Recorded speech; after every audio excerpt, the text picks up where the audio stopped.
El Ministerio Apostólico Altar de Jehová de Eclesia presenta lo mejor del trigo. Apóstol Lourdes Bravo de Villar.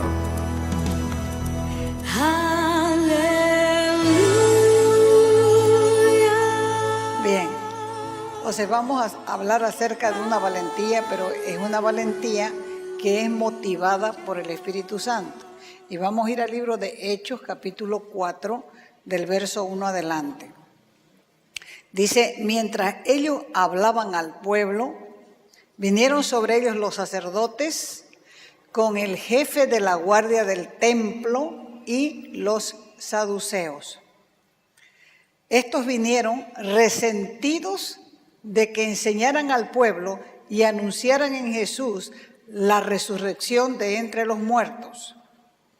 Y les echaron mano, dice, y los pusieron en la cárcel hasta el día siguiente, porque era ya tarde. En el capítulo 3 del libro de los Hechos, dice la Escritura que había un horario de oración en el templo a las 3 de la tarde. A esa hora asistía Pedro y Juan. En la puerta hermosa, una puerta que se llamaba la puerta hermosa porque era muy hermosa, traían todos los días y colocaban a un hombre cojo de nacimiento que vivía de la limosna de la gente. Y cuando ellos llegaron a ese lugar, el cojo les pidió limosna. Y Pedro le miró y le dijo 3 cosas. No tengo oro, tampoco tengo plata, pero lo que tengo te doy. Le dijo 3 cosas y Pedro tenía 2 cosas. Lo que tengo te doy. Él tenía el poder de Dios para sanar y tenía la autoridad para reprender la enfermedad. ¿Y qué hizo Pedro? Pedro le agarró la mano derecha al cojo, lo ayudó a levantarse y mientras se levantaba se le afirmaron los pies y los tobillos. E inmediatamente el hombre comenzó a saltar y anduvo todo el tiempo como prueba de que había acontecido un milagro visible. Dice la Escritura que el hombre entró con ellos al templo porque estaba tan contento que andaba, saltaba y alababa a Dios. Así que cuando la gente lo vio, se quedó asombrada, porque sabían de quién se trataba. Era el mismo cojo que ponían diariamente en la puerta hermosa y ahora era el que estaba a brincos porque había sucedido un milagro en su vida. El mayor milagro de Dios en nuestras vidas es habernos resucitado cuando estábamos muertos en nuestros delitos y pecados.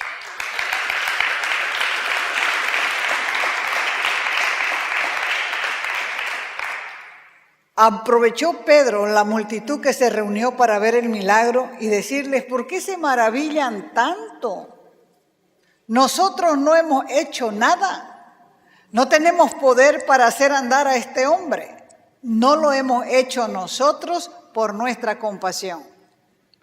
Fue el Dios de Abraham, de Isaac, de Jacob, el Dios de nuestros padres que ha glorificado a su Hijo.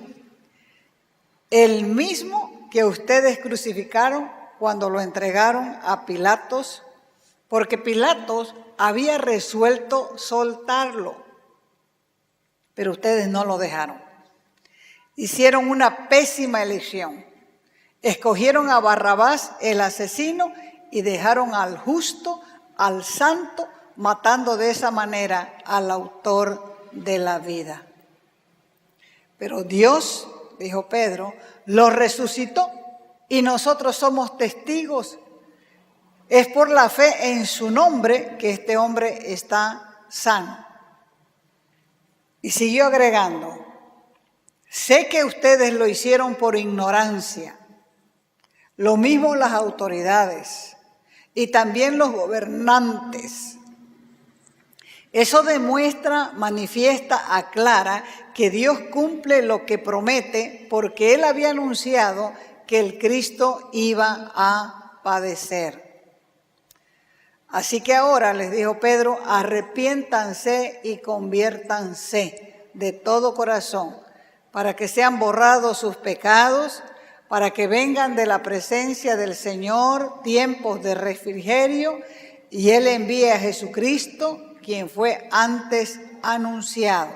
Pero es necesario que el cielo lo reciba hasta los tiempos de la restauración de todas las cosas. ¿Cuáles son los tiempos de la restauración de todas las cosas? El tiempo del establecimiento del reino de Cristo, un reino que no es de este mundo. Hechos 4 dice que cuando Pedro y Juan le estaban hablando al pueblo, vinieron los sacerdotes con los jefes de la guardia, los saduceos, porque estaban resentidos, dolidos, enfadados, malhumorados, porque estaban enseñando al pueblo y anunciando en Jesús la resurrección de los muertos, porque los saduceos no creían en la resurrección de los muertos. Como era tarde, los metieron a la cárcel para que queden encerrados hasta el día siguiente, pero no pudieron impedir que los que escucharon creyeran. Y ese día habían muchísimas personas escuchando. Hechos 5 dice que al día siguiente los gobernantes, los ancianos, los escribas, juntos con el sumo sacerdote Anás y Caifás y Alejandro y Juan, esos 4 eran de la familia de los sumos sacerdotes. Así que los mandaron traer a Pedro y a Juan y los colocaron en el centro, en medio de ellos, y comenzaron a preguntarle con qué autoridad, con qué derecho, con qué nombre han hecho lo que hicieron. Y Pedro, lleno del poder de Dios, estaba parado en medio de ellos y comenzó a discursear. No eran cualquier persona las que estaban ahí. No era gente del pueblo, eran las autoridades de la nación. Era el liderazgo espiritual de Israel. Y Pedro les dijo, ustedes nos están interrogando acerca del beneficio que se ha hecho a un hombre enfermo y cómo fue sanado. Es evidente, es claro, es notorio a todos ustedes, como lo es al pueblo de Israel, que en el nombre de Jesucristo de Nazaret, a quien ustedes crucificaron y Dios levantó de entre los muertos, por ese nombre es que ustedes ven a este hombre cojo completamente sano. Este Jesús, a quien la gente rechaza, reprueba, es la piedra aprobada por Dios. Ese Jesús es lo que el mundo rechaza, censura. A ese Jesús, los edificadores de la doctrina lo rechazan. Pero sin embargo, ese Jesús viene a ser la piedra, la cabeza del ángulo del templo de Dios, que es la iglesia. En ese caso, somos nosotros. Nosotros somos el templo de Dios y Él es la cabeza del templo. Y quiero que sepan, les dijo Pedro, que en ningún otro hay salvación. El motivo es que el Padre no dio otro nombre bajo el cielo en quien podamos ser salvos. Por esa causa, en otro no hay salvación. Hechos 4:13 dice, entonces, viendo el denuedo, la valentía, el coraje de Pedro y Juan, Y ellos, conocedores de que eran hombres del vulgo, es decir, iletrados, sin cultura, sin posición social destacada, sin conocimiento, se maravillaban y reconocían que habían estado con Jesús. Hechos 4:14. Y todos veían al hombre sanado, porque estaba parado junto a ellos, así que nadie podía negar el milagro. Entonces decidieron sacarlos del lugar donde se habían reunido para tomar una decisión acerca de ello. ¿Dónde estaban reunidos?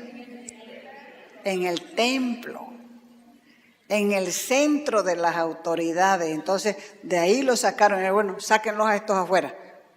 Vamos a deliberar, vamos a tomar una decisión. Y después que estuvieron afuera, ellos comenzaron a decir, ¿qué haremos? ¿O qué vamos a hacer con estos? Porque el milagro es evidente, no se lo puede negar. Y alguien dijo, amenacémoslos para que tengan miedo. Y de aquí en adelante no puedan hablar a nadie en el nombre de Jesús. Eso mismo es lo que hace el diablo. Amenazarnos para que no hablemos. Porque si nosotros conocemos a Cristo, Satanás comienza a perder terreno, a perder su lugar y a perder su influencia en nosotros. Él no hace más que amenazarnos, porque no puede tocarnos si Dios no se lo permite. Solamente puede tocarnos cuando Dios se lo permite. Y cuando la iglesia se apropia de la autoridad de Cristo, empieza a perder terreno e influencia en los corazones y en las mentes de las personas. Por eso es que la gente se levanta con murmuración, con pleito, con ira, con contienda, tratando de detenernos, porque el diablo pelea a muerte por un territorio y lanza una persecución despiadada en contra de quien le estorba. Él nunca se cansa, porque es espiritual. Es también persistente. No se lo puede subestimar al enemigo. Fue creado con inteligencia, con conocimiento, con habilidades. Así que él puede engañar con facilidad a cualquiera. No se olvide que tiene bajo su influencia al mundo entero. La victoria nuestra está en Cristo, quien es el único contra quien Satanás no tiene ningún poder.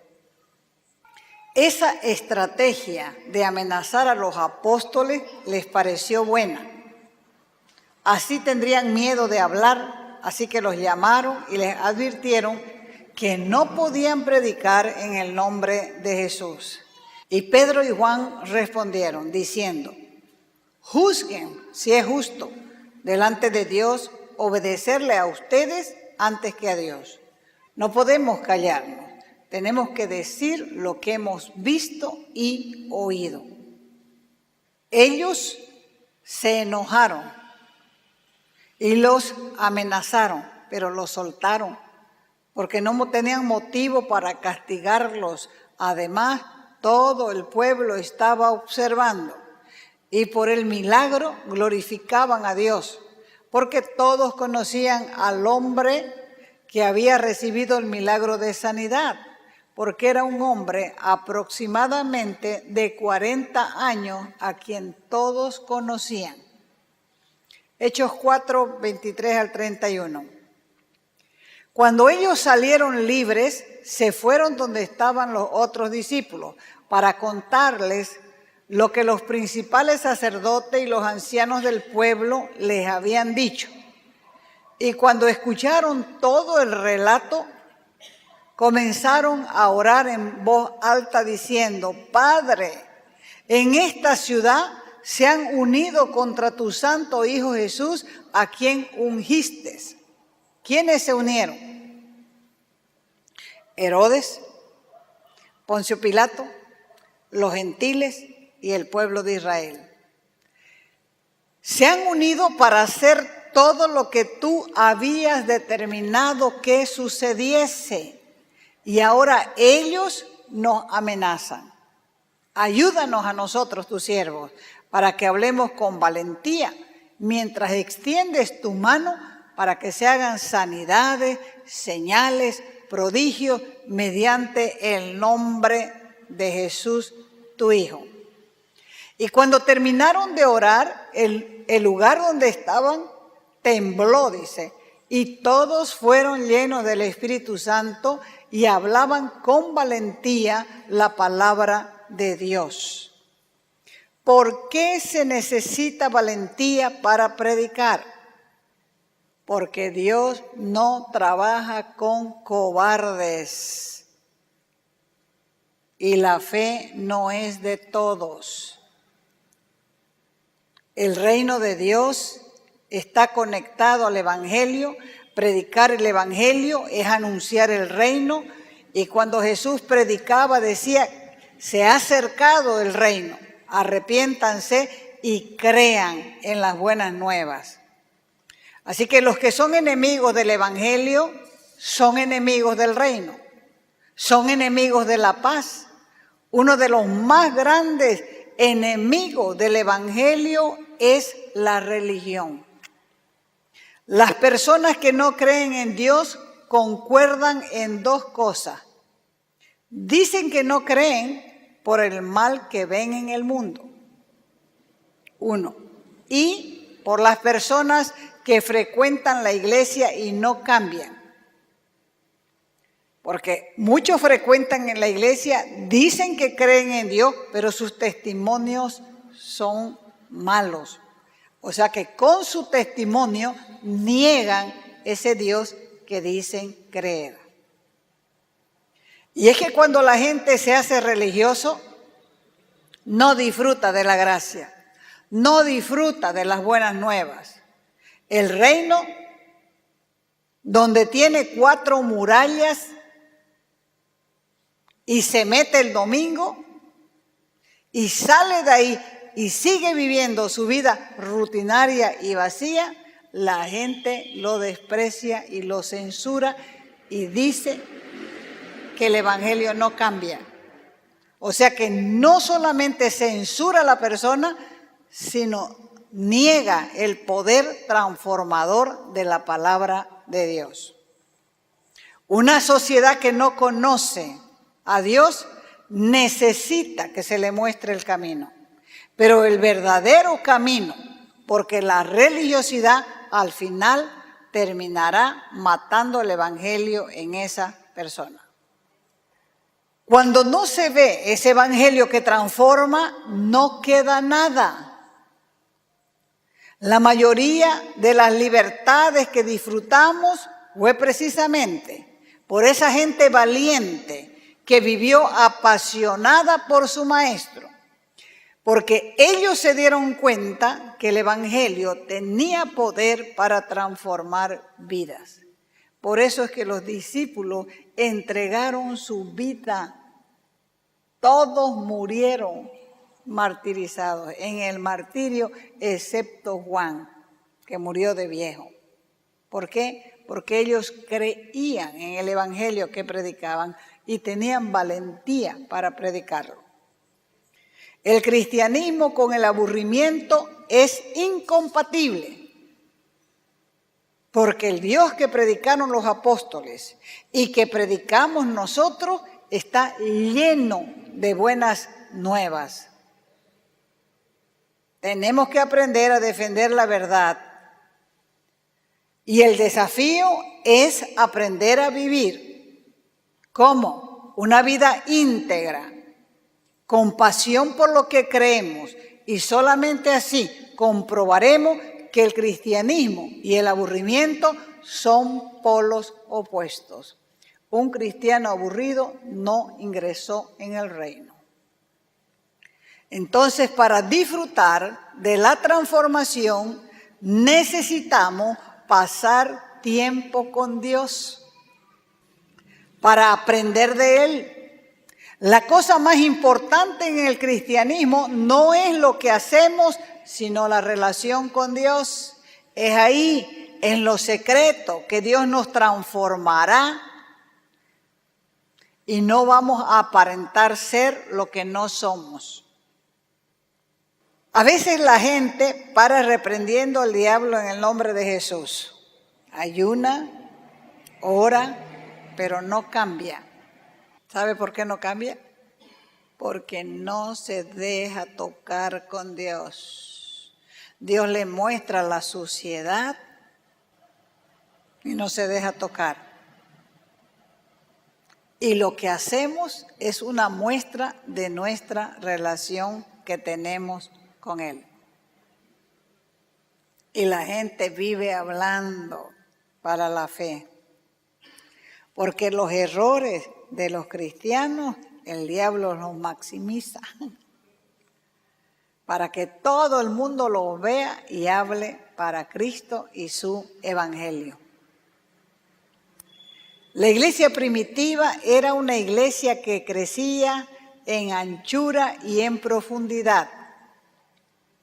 Si se crece solo en anchura, es una iglesia entusiasta y temporal, porque es la profundidad la que produce un evangelio fértil. Las iglesias saludables hacen las dos cosas, crecen en anchura y en profundidad. Quiero terminar con esto. El profeta Jeremías dice: me sedujiste, oh Jehová, fuiste más fuerte que yo y me venciste. Este es el sello de una vida consagrada a Dios. Jeremías fue llamado a llevar el mensaje a un pueblo rebelde y a un pueblo apóstata de la fe, donde cada vez que abría la boca, su vida corría peligro. Lo único que Jeremías escuchaba de parte del pueblo, cada vez que salían palabras de su boca que provenían del mismo Dios, la gente se levantaba murmurando para Jeremías. Se burlaban de él, era escarnecido. Todos sus amigos estaban esperando que claudicara y todos sus enemigos lo denunciaban ante el rey. Es posible que ustedes nunca hayan recibido tanto maltrato y escarnio como sufrió el profeta Jeremías.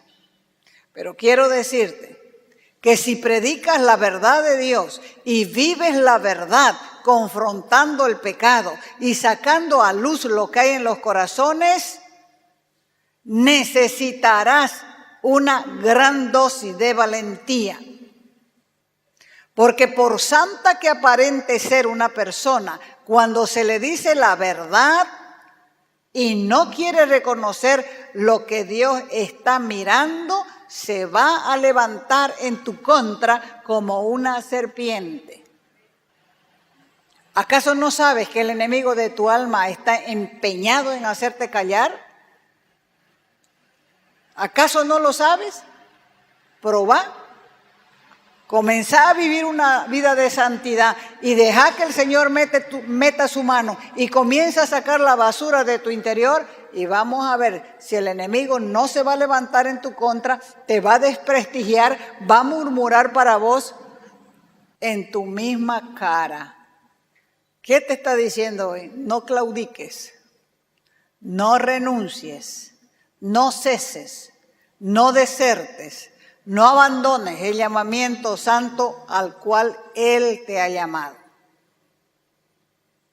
Porque vas a ser tentado a renunciar.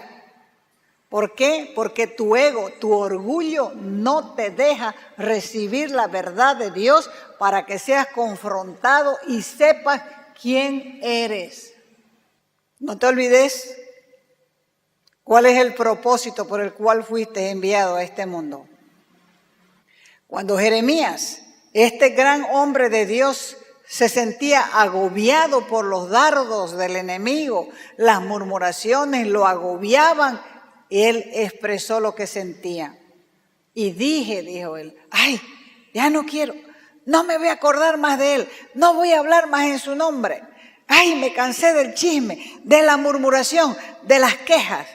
No obstante, dice la Escritura, había en mi corazón como un fuego ardiente metido en mis huesos. Traté de no hablar, traté de no sufrir, pero no pude. Para sentir lo que sentía Jeremías, tienes que aprender a caminar en santidad, porque los dardos del enemigo van a venir con saña directamente a tu cabeza. Déjalo. ¿Hasta cuándo vas a aguantar? ¿Hasta cuándo vas a sufrir? No sé cómo te sientes. Y quizás creas que Dios no te escucha, pero quiero decirte que Dios escucha tu oración, pero escucha tu murmuración también. Dios te está hablando. El mensaje es para vos. Hay que comenzar a ser diferente. Lo más importante en el cristianismo no es lo que hacemos para Dios, sino la relación personal con Él. Ahí somos formados. Por eso dice, entra al aposento y cierra la puerta, porque en intimidad vas a ser formado. Ahí en la intimidad te va a llamar la atención. Ahí en la intimidad te va a corregir. Pero si no te dejas corregir en la intimidad, vas a ser corregido y avergonzado en público. Así que levante su mano si quiere y dígale al Señor, Señor,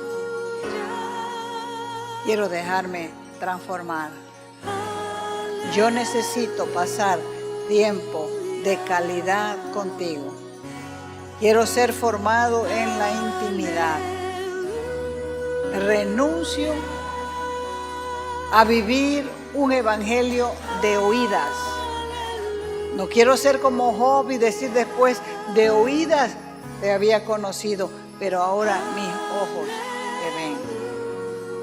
Quiero ser alguien que te conoce verdaderamente, sabe lo que te agrada y sabe lo que no te agrada y siente un temor a tu palabra. Lávame con tu sangre, Señor. Yo acepto tu limpieza, yo acepto tu reflexión, yo acepto tu llamada de atención, porque yo sé que tú me amas más que nadie y quieres que yo no me pierda. Lo que quieres es que proceda el arrepentimiento. Entonces me arrepiento, Dios, de haberte ofendido de esa manera. Te pido ayuda. Guarda mi corazón, guarda mis pensamientos y limpiame de mi maldad. Y quiero el sello de una vida consagrada para poder llevar tu mensaje con valentía, con denuedo, como Pedro, como Juan, como los apóstoles, como los hombres que están registrados en el libro de Hebreos, gente llena de fe, que confiaron plenamente en ti y se entregaron para dar testimonio, y aún muerto su fe de ellos habla todavía. Gracias, Dios. Aplica tu sangre a mi vida, a mis pensamientos, a mi vida de pensamiento, aplica tu sangre. A mi vida de sentimientos, aplica tu sangre. En el nombre de Jesús, amén y amén.